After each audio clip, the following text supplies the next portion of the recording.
Ndugu mgeni rasmi, awali ya yote tunakukaribisha katika maadhimisho haya ya kilele cha siku ya wanawake duniani. Pia tunakushukuru kwa ukubali kuja kujumuika nasi katika kuadhimisha siku hii muhimu sana kwetu wananchi wa wilaya ya Ngara, hususani wanawake. Kwa niaba ya wanawake wote wa wilaya ya Ngara, napenda kuchukua nafasi hii kukukaribisha karibu sana pamoja na wageni wote waliofuatana nao wa chama na serikali. Ndugu mgeni rasmi, siku hii ya wanawake duniani ilianza kutokana na jitihada za wanawake wapatao 15,000 walipoandamana mjini New York, Marekani, wakidai kupunguziwa muda wa kufanya kazi, ujira usioridhisha na haki ya kupiga kura mwaka 1908. Mwaka mmoja baadaye, chama cha kisosialisti cha Marekani kilitangaza siku hiyo ya kuwa ya kitaifa ya wanawake, na wazo la kuwa siku ya kitaifa ilipendekezwa na kuanzishwa na mwanamke Mjerumani aliyejulikana kwa jina la Clara Zetkin mwaka 1910. Katika mkutano wa kitaifa wa wafanyakazi wanawake huko Denmark mwaka 1911, walifanya maandamano ya kupinga mazingira duni ya kazi kama vile ukosefu wa huduma za kijamii na kuwepo kwa vitendo vya unyanyasaji katika ajira, wanawake kulipwa mshahara mdogo kwa kazi sawa na ile ya wanaume.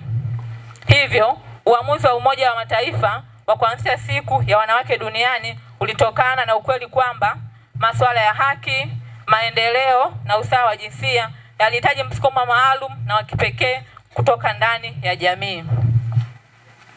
Ndugu mgeni rasmi, kwa nchi yetu ya Tanzania, maadhimisho haya ya siku ya wanawake yalianza rasmi mwaka 1997. Kufikia mwaka 2005, serikali ilipitisha maadhimisho haya yafanyike kila mwaka kwa ngazi ya mkoa na yale ya kitaifa yafanyike kila baada ya miaka 5 ili kutoa muda wa utekelezaji wa maazimio na kupitia hatua za mafanikio yaliyofikiwa. Ndugu mgeni rasmi, serikali yetu pendwa hutumia siku hii kutathmini utekelezaji wa sera, programu, mikakati na miongozo iliyoandaliwa kwa lengo la kukuza usawa wa kijinsia, uelewa wa jamii kwa juu ya masuala mbalimbali kuhusu wanawake na maendeleo ya kutoa fursa ya kuhamasisha ushiriki wa wanawake na wasichana katika kujenga uchumi wa taifa nalojitegemea kuelekea uchumi wa kati, hususan katika mambo yafuatayo. Jambo la kwanza ni sera ya taifa ya jinsia na maendeleo ya wanawake ya mwaka 2023 na mikakati wake wa mwaka 2023. Jambo la pili, malengo ya ilani ya Chama cha Mapinduzi ya mwaka 2020 mpaka 2025. Jambo la tatu ni dira ya taifa ya maendeleo ya 2025. Jambo la nne, utekelezaji wa maazimio ya ulingo wa Beijing wa miaka 30.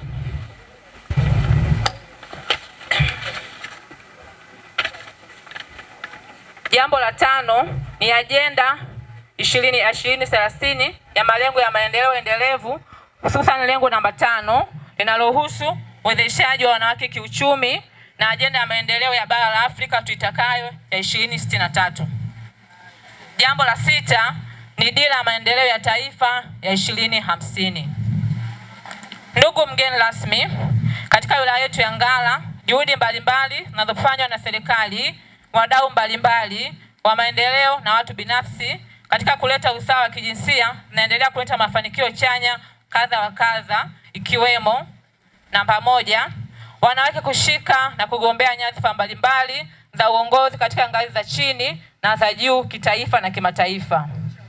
Mfano, Mheshimiwa Dr. Samia Suluhu Hassan, Rais wetu wa Jamhuri ya Muungano wa Tanzania, na mawaziri kadhaa wanaoongoza wizara, taasisi na nafasi nyingine za uongozi mbalimbali. Kwa wilaya yetu ya Ngara tunaye makamu mwenyekiti wetu wa halmashauri ambaye ni mfano wa wanawake waliojitokeza kugombea nafasi mbalimbali za kisiasa na kufanya vizuri. Kwa hakika tunajikaziwa wanawake wengi waliopata nafasi ya kulitumikia taifa na kuiongoza jamii, unaridhisha na tunajivunia uongozi wao. Jambo la pili, wanawake kushiriki katika kufanya maamuzi mbalimbali ya masuala ya kijamii, kiuchumi, kisiasa na kiutamaduni, na hii ni kwa sababu wengi wameshika nafasi za uongozi katika ngazi mbalimbali.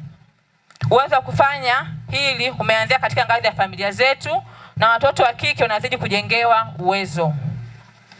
Namba 3, wanawake wameweza kunufaika na mikopo ya mjasiriamali mmoja mmoja inayoratibiwa na serikali kwa kushirikiana na benki ya NMB.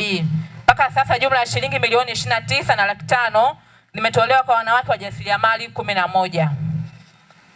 Namba 4, wanawake kushiriki katika shughuli mbalimbali za kiuchumi katika kuongeza kipato cha kaya na jamii nzima. Serikali imechangia kwa kiasi kikubwa kuhakikisha makundi ya wanawake wenye sifa na yaliyosajiliwa na nufaika na mikopo isiyokuwa na riba kwa muda wa mwaka mmoja kwa kutumia fedha za mapato ya ndani ya halmashauri. Kwa mwaka 2022 na 2023 jumla ya vikundi 14 vya wanawake vilikopesha jumla ya shilingi milioni 234 na laki 1. Mwaka wa fedha uliofuata 2024 na 2025 jumla ya shilingi milioni 180 zilitolewa kwa vikundi 9. Na kwa mwaka huu wa fedha 2025 na 2026 jumla ya shilingi milioni 85 zimetolewa kwa vikundi 17 vya wanawake. Namba 5, marejesho yako vizuri kwani wanawake walio wengi wana nidhamu ya fedha na wamewekeza katika shughuli za uzalishaji mali kuunganisha na vikundi vingine vya vijana na watu wenye ulemavu. Namba 6, ili kukuza kipato cha mwanawake, serikali kupitia Wizara ya Maendeleo ya Jamii imeanzisha majukwaa ya uwezeshaji wa wanawake kiuchumi, ambapo kupitia majukwaa hayo wanawake watakuwa na nafasi na kuweka mipango yao ya shughuli za kiuchumi na kuzisimamia, lakini pia wataweza kupata misaada mbalimbali ili kuhakikisha tija inaongezeka katika shughuli za kiuchumi za wanawake. Namba 7, katika sekta ya elimu, serikali imeendelea kujenga misingi bora kwa watoto wa kike kupitia sera ya elimu yenye malengo ya kurudisha kwenye masomo watoto wa kike waliokatiza masomo kutokana na kupata ujauzito na sababu nyingine mbalimbali.